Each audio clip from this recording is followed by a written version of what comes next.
Here's our video of assembly of the One Shot Skimmer. You can see it here in the retail packaging. So what the customer would do is slide the back card out,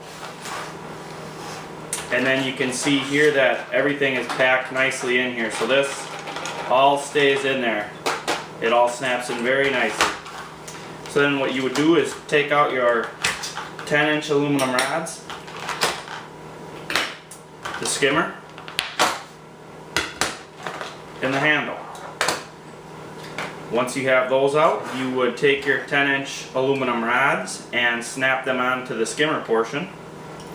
So you simply line up the tabs there. Snaps on easily. Now we snap on our other one.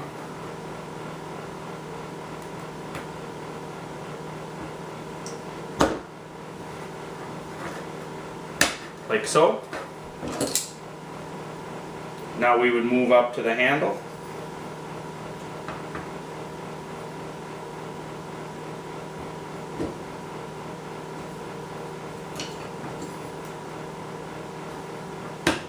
Snap that on.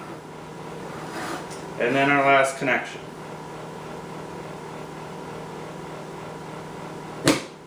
Snaps on. And there we have the completely assembled One Shot Skimmer, ready to go.